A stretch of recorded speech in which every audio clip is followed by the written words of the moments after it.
Howdy, y'all. Name's Donnie. I'm a simple man, 32 years old, born and raised on a farm and proud of it. While the world's gone digital and everyone's glued to their phones, I prefer things a little more grounded. My mornings start with a sunrise and the sweet sound of my Dodge Ram 2500 diesel roaring to life. Nothing beats that deep growl, and if you say otherwise, you're wrong. I own a junk removal business, hauling people's old crap away with my trusty 14-foot dump trailer. The job's dirty, sure, but it pays the bills and lets me enjoy the things I love. After a good day's work, I like to kick back with a nicely rolled joint, crack open a cold one with my buddies, and maybe take my pistol for some target practice. My friends, bless them, are a bunch of jokers. They love to poke fun at me for being too country for the modern age. Whenever I roll into town on my horse, they start with the "howdy partner" jokes. Heck, I half expect them to hand me a lasso one of these days. "Donnie," my buddy Clint hollered last week, "you ever hear of Wi-Fi? Or are you still sending smoke signals?" "Wi-Fi don't haul junk, Clint," I shot back, "but maybe it can help you clean out that garage of yours." It's all in good fun, though. When we're not working, we like to have a little friendly competition. Shooting contests are our go-to, whether it's with my Kimber or our 17 HMR rifles. And let me tell you, I'm a dead shot. They call me the redneck sniper, and I wear that title with pride. The day it all started was like any other. I was at the local convenience store grabbing my usual coffee and Red Bull to kickstart the morning. My buddy Ray was there, chewing on a toothpick and chatting my ear off about some new conspiracy he'd found on the internet. "Donnie," Ray started, eyes wide like he'd just seen a ghost. "Did you know they're putting trackers in dog collars now? Government's probably spying on Fido, I tell ya." I laughed, shaking my head. "Ray, if the government wants to watch my dog chase squirrels, they're more bored than I thought." As we were talking, I caught something strange out of the corner of my eye. A man hunched over, staggering up the sidewalk like he'd had a few too many. At first, I figured he was just another local who'd overdone it the night before. Then it got weird. The guy lunged at a woman walking her dog, grabbing her arm. Before I could even process what was happening, he sank his teeth into her neck. "What in the actual—" Ray and I stared, frozen, as the woman screamed and stumbled back, blood pouring from the wound. Then, like some twisted horror movie, the man turned to face us. His eyes were wild, sunken, and empty. Blood dripped from his mouth as he let out this guttural, inhuman groan. "Donnie, you seeing this?" Ray whispered. "Oh, I'm seeing it," I said, my hand instinctively going to my hip where my Kimber was holstered. Before we could do anything, the store's radio crackled with an emergency alert. "Attention! A viral outbreak has been reported in the area. Symptoms include aggression, flesh-eating tendencies, and brain decay. The virus is transmitted through saliva. Stay indoors and avoid contact with infected individuals." Ray and I exchanged a look. "Ray," I said, my voice steady despite the chaos outside, "go get your family. Meet me at the farm. We'll figure it out from there." Without waiting for a response, I grabbed my Red Bull, bolted out the door, and jumped into my truck. My Dodge roared to life as I floored it out of the convenience store parking lot. My dump trailer rattled behind me like it was trying to keep up, but there was no way I was leaving it behind. You never know when a man might need a trailer full of tools and supplies during an apocalypse. The streets were chaos.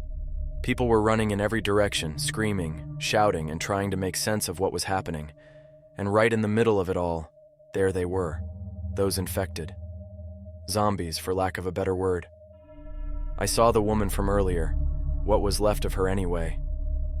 Paramedics had shown up to help her, but she wasn't herself anymore. She lunged at one of them, sinking her teeth into his face before a nearby cop pulled his gun. The crack of the shot echoed, and the woman dropped. "Headshot," I muttered to myself. "That's the trick." As I weaved through the madness, I called my buddies. First up was Clint. "Clint, grab your guns and your family. Head to the farm, now." "Donnie, what the hell's going on?" "No time to explain. Just do it." Next was Pete, then Ray. Same message for all of them. Get to the farm. Getting to the edge of town was easier said than done. The roads were clogged with abandoned cars and people were still scrambling to escape. Worse, The zombies were starting to swarm. I plowed through a small group of them, the Dodge barely flinching as the undead bounced off the grill. My dump trailer? Not so much. I winced as it clipped a light pole, but it held on like a champ. Turning a corner, I came face to face with a full-blown horde. Ah, hell. There were too many to avoid, so I did the only thing I could. I gunned it. The truck roared as it barreled through the mass of bodies, the zombies splattering like oversized bugs on the windshield. My tires crunched over bones and flesh, and I couldn't help but feel a twinge of dark satisfaction. Better y'all than me, I muttered, gripping the wheel tighter. When I finally pulled into the farm, my heart was pounding, and my nerves were shot. But the sight of that familiar red barn and the wide-open fields gave me a sense of calm. This was home, and I'd be damned if I let some virus take it from me. One by one, my buddies started showing up, their trucks kicking up dust as they pulled into the driveway. Clint was first, his wife and kids packed into the cab of his F-150. "Donnie," he said, hopping out with his rifle slung over his shoulder. "What in tarnation is going on?" "Zombies, Clint. Flesh-eating zombies, and we're gonna fight them." Ray pulled in next, followed by Pete. All of them had the same mix of fear and determination in their eyes. We got the women and kids inside, locking the doors and boarding up the windows. Then it was time to arm up. Between all of us, we had enough firepower to arm a small militia. Shotguns, rifles, pistols, you name it. Even a few boxes of dynamite Clint had borrowed from a job site. "Looks like we're having ourselves a good old-fashioned shootout," Pete said, grinning despite the situation. Night fell, and with it came the first wave. The zombies came in small groups at first, just a few here and there, stumbling out of the darkness. We took them out easily, picking them off from the porch with our rifles. Clint let out a whoop every time he dropped one, like we were at some kind of twisted carnival game. But then the numbers started growing. "Here they come!" I shouted as a larger group emerged from the tree line. The sound of gunfire echoed across the farm as we let loose, mowing down the undead as fast as they could shamble toward us. My Kimber barked in my hand, every shot finding its mark. But for every zombie we took down, it felt like two more appeared. By the end of the night, the farm was littered with bodies, and the ground was covered in spent shell casings. We were exhausted, but the adrenaline kept us going, and this was only the beginning. By the second day, the farm looked like something out of a horror movie. The driveway was lined with zombie corpses, and the air reeked of death. Flies buzzed everywhere, but we didn't have time to worry about that. Pete, ever the optimist, stood on the porch sipping a beer. "Well, boys," he said, holding up the can, "cheers to the apocalypse. Least we don't gotta pay taxes anymore." "Don't jinx it," I said, reloading my Kimber. "IRS agents might be next in line to shamble up that driveway." The group laughed, even though we were running on fumes. Morale was important, and in this ragtag camp of hillbillies, humor was our best defense against the fear creeping in. We were ready when the next wave came. "Clint, cover the left flank. Pete, you're on the barn." I barked orders like I'd been waiting for this my whole life. Truth be told, I kinda had. My conspiracy theories weren't so crazy anymore. This wave was different. The zombies were faster, more aggressive, like the virus had evolved overnight. They came in droves, clawing and biting, driven by an insatiable hunger. We unleashed hell. The men shouted orders to one another as gunfire lit up the night. Clint's .308 rifle cracked like thunder, taking out zombies with brutal efficiency. Pete tossed a stick of dynamite into a cluster of them, and the explosion sent limbs flying in every direction. "I ain't never seen anything like this," Ray said, wiping sweat and blood from his face. "None of us have, Ray, but we're alive." "Keep it that way," I replied. The victory came at a cost. Late that night, Ray's brother Eddie got bitten. He'd been holding the line near the chicken coop when a zombie grabbed his leg, sinking its teeth deep into his calf. Eddie screamed, and Clint put the creature down with a headshot, but the damage was done. We gathered around Eddie in the barn. He was pale, sweating, and shaking like a leaf in the wind. "You know what's gotta happen," Eddie said, his voice trembling. "No, Clint muttered, tears streaming down his face. I ain't turning into one of those things, Eddie continued. Do it, Clint. Make it quick. Clint tried to argue, but we all knew there was no other choice.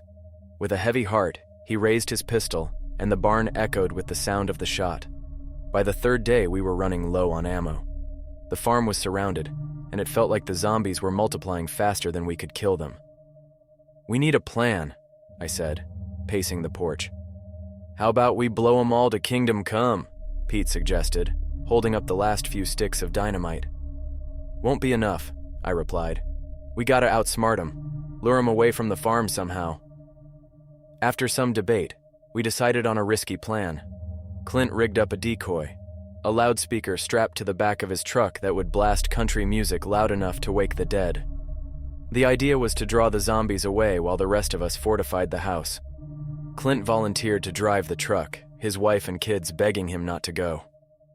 I'll be fine, he told them, forcing a smile. Just gotta make a quick lap around the fields. Easy as pie. We watched as the truck roared off, the sound of Johnny Cash blaring from the loudspeakers. Sure enough, the zombies turned and started following the noise like moths to a flame. Damn, it's working, Pete said, shaking his head. But then we heard it, a loud crash followed by silence. The music cut off. Oh no, I whispered. By the time we reached the truck, it was too late. Clint had crashed into a ditch, and the zombies were already on him. We fought to get to him, but there were too many. Clint went down swinging, taking as many of them with him as he could. We barely made it back to the farm, our numbers dwindling and our spirits crushed. We were running on fumes, emotionally, physically, and literally. Clint's loss hit us all hard, but there was no time to mourn. The zombies weren't slowing down, and neither could we. The farm had turned into a fortress. We used hay bales, broken down tractors, and anything else we could find to barricade the perimeter. The wives and kids were holed up in the basement, armed with kitchen knives and sheer determination. Us men were on the front lines, picking off zombies as they tried to break through. Pete, standing on the roof with his .17 HMR rifle, hollered down, "Hey Donnie, you ever think we'd be shooting more zombies than beer cans out here?" I smirked, even though I felt like collapsing. Nope. But at least they're slower than deer. That night, the biggest wave yet hit us. It started with the eerie silence, the kind that makes your skin crawl. Then we heard them. Groans, growls, and the shuffling of hundreds of feet. They came out of the woods like a living nightmare, a sea of decayed flesh and glowing eyes. We opened fire, but it felt like trying to empty the ocean with a spoon. Every zombie we dropped was replaced by 3 more. "They're gonna breach," Ray shouted, reloading his shotgun with shaking hands. "Not on my watch," I growled, grabbing the dynamite Pete had saved. I lit the fuse and hurled it into the largest cluster of zombies. The explosion shook the ground, and a spray of blood and body parts painted the night. By dawn, we were down to melee weapons and sheer grit. I wielded a crowbar, smashing heads and dodging gnashing teeth. Pete used a baseball bat wrapped in barbed wire, and Ray had a machete that had seen better days. But the zombies kept coming. "Donnie, we can't hold them off much longer," Pete yelled, his voice hoarse. I glanced toward the house. The barricades were holding, but barely. Inside, I could see the terrified faces of the women and kids. "Fall back to the house," I ordered. "We make our stand there." We barricaded ourselves in the living room, every window and door blocked with furniture. The zombies clawed at the walls, their moans echoing like a death knell. "Any last words, Donnie?" Pete asked, his hands shaking as he loaded the last 2 shells into his shotgun. "Yeah," I said, gripping my crowbar. "If we're going down, we're taking every last one of those bastards with us." Just as the barricades began to buckle, we heard it, the unmistakable roar of helicopter blades. Spotlights illuminated the farm as military choppers descended. Soldiers in hazmat suits rappelled down, opening fire on the horde with machine guns. The zombies dropped like flies, their grotesque forms shredded by the hail of bullets. "Looks like Uncle Sam showed up late to the party," Pete muttered, slumping against the wall. We stumbled outside as the last of the zombies were cleared out. The soldiers rounded us up, checking us for bites. When they found none, they loaded us onto the helicopters and flew us to a quarantine zone, At the quarantine zone, we learned the government had developed a serum to kill the virus. It wasn't a cure, those bitten were still brain dead, but at least the infection wouldn't spread.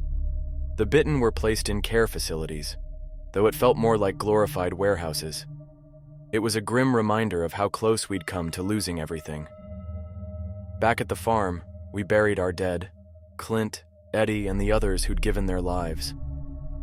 Pete, Ray, and I vowed to honor their sacrifice by preparing for whatever came next. Life didn't go back to normal, but it found a new rhythm. The howdy partner jokes stopped. People started taking self-reliance seriously, stocking up on supplies and learning to shoot. As for me, I went back to hauling junk, but I kept my Kimber on me at all times, just in case. One thing's for sure, I'll never look at a dog or a vet clinic the same way again.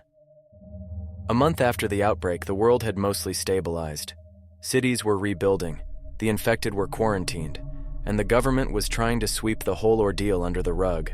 But out in the countryside, things were different. People remembered. I'd become a bit of a local legend. Folks at the convenience store would greet me with wide eyes and nervous smiles. "Hey, Donnie, you really took out a whole horde of zombies with a crowbar and dynamite?" one guy asked as I filled up my truck. "Sure did," I replied, smirking. "And I did it without spilling my coffee." The truth was, I didn't feel like a hero. I felt lucky. If the cavalry hadn't shown up when it did, we'd all be zombie chow. But people needed their stories, and if I had to be the cowboy in this apocalypse, so be it. The farm became a fortress. We reinforced the fences, dug trenches, and stocked up on enough ammo to take down an army. Pete and Ray practically moved in, bringing their families with them. "You're just scared to be alone at night," I teased Pete as we reinforced the barn. "Damn straight," he replied. "I hear one zombie groan, and I'm out of there faster than a hog in a bacon factory." We laughed, but the unease never left. Every creak, every distant howl made my skin crawl. We knew the virus wasn't entirely gone. The government might have contained it, but it only took one slip-up to start it all over again. One evening, while repairing the barn roof, Pete brought up Clint. "Do you think Clint knew what was happening when he turned?" he asked quietly. I hesitated, gripping the hammer tightly. "I don't know, Pete. I hope not." We didn't talk much after that. The weight of what we'd been through hung over us like a storm cloud. But the work kept us grounded, gave us purpose. The jokes stopped being at my expense. People in town started calling me Mr. Donnie or Sir. It was weird at first, but I'd be lying if I said I didn't enjoy it a little. One day, the mayor even stopped by the farm with a group of reporters. "We want to thank you for your bravery," he said, shaking my hand while cameras clicked and reporters scribbled in their notebooks. "All in a day's work," I replied, trying not to roll my eyes.